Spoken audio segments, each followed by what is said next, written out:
That longing to be like everyone else, to not obsess, to not overthink every moment, every thought, every breath.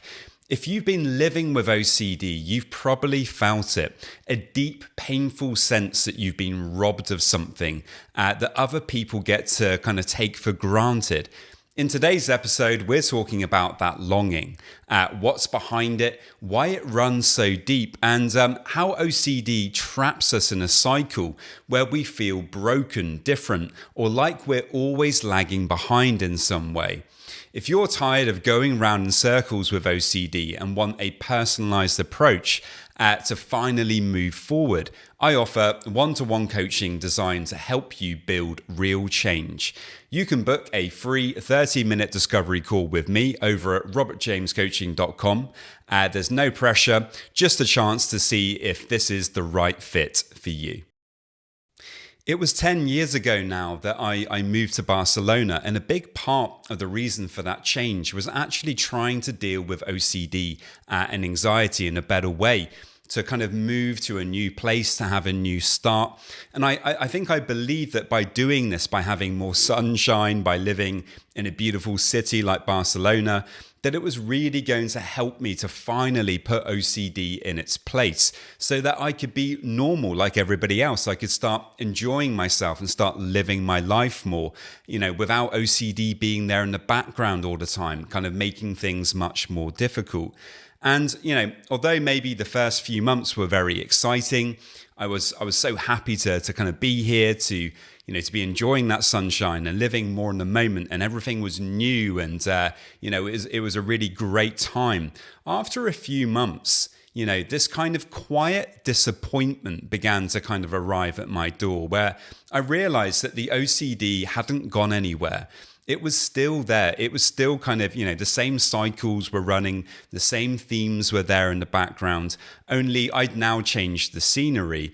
And there was this real frustration and disappointment that kind of came in at that moment, when I realized that, there was still a lot of work to do in order to start managing OCD. And I think a big part of the problem of OCD is that, we get so fixated on this idea that we are broken in some way, that we're not normal. And, we have to completely fix that before we're able to start living our lives. And certainly that was the case for me. But actually, this was really holding me back. Unfortunately, OCD tends to kind of propagate this longing. It uses it against us. When we're really kind of getting caught up in these ideas of, this is how life should be. That problem from the past, well, I can have certainty about it if I think about it enough.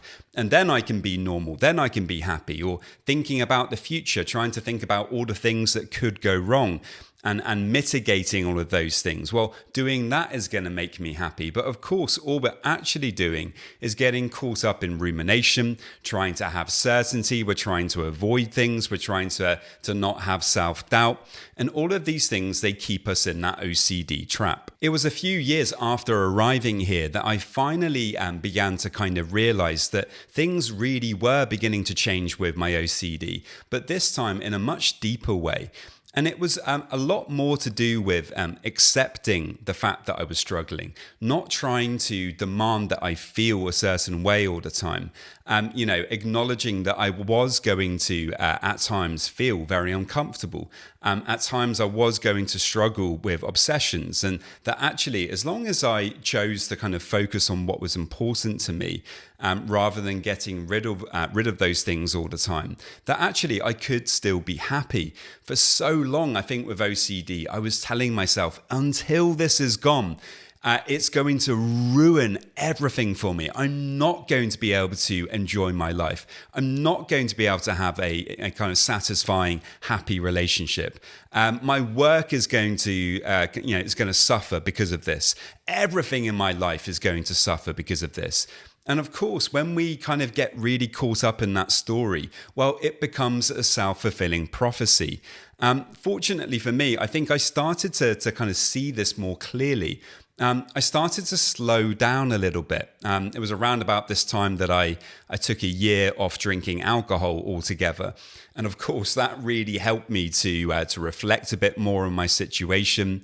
to see some of the kind of common mistakes that I was making. A lot of the time, I was really pushing away difficult emotions. I wasn't allowing them to be there. And actually, when you begin to slow down and you start practicing allowing difficult emotions to be there in the background, or even, trying to be curious about them, trying to focus on them more, this is when you start to kind of allow that anxiety and allow those other uncomfortable emotions that are associated with OCD to just be. If we're always trying to push them down or push them away, we're not allowing ourselves to learn that those things, although they're uncomfortable, they are actually things that, you can be present to and you can experience and you can feel.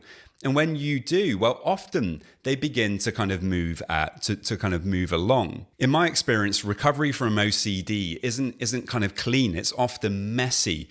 It's a gradual process. It's certainly not a linear process. You can really make a load of progress with your OCD. You can be really knocking it out of the park. Maybe you're doing exposure activities and you're really living by your values, but then there might be setbacks and difficult moments. And this is part of the process. And when we acknowledge that and we accept that and we keep trying to move, despite the fact that there might be these difficult moments, well, this is when you start building more and more confidence in yourself and proving to yourself that over time, you really can change. I think another important thing here is to kind of question this idea of normal.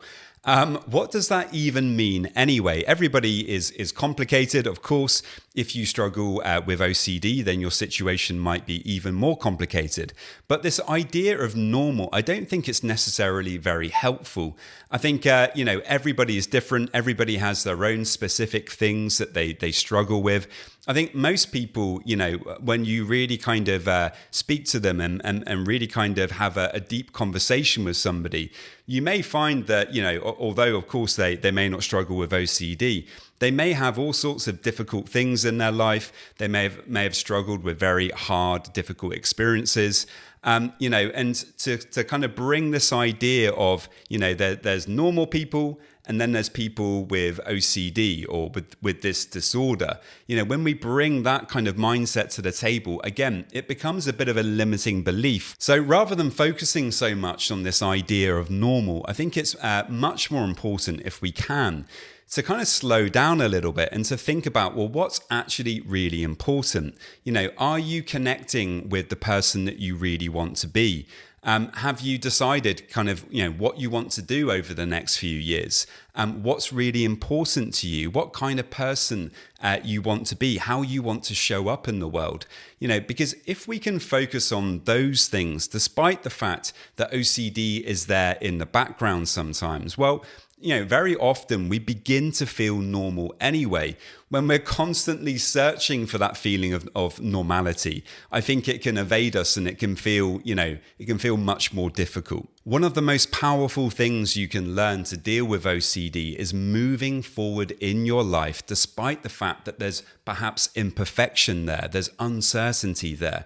When we can do that, that's a really empowering thing. It's something that I really had to start doing, years ago now when I was in Barcelona and I was really struggling with this stuff.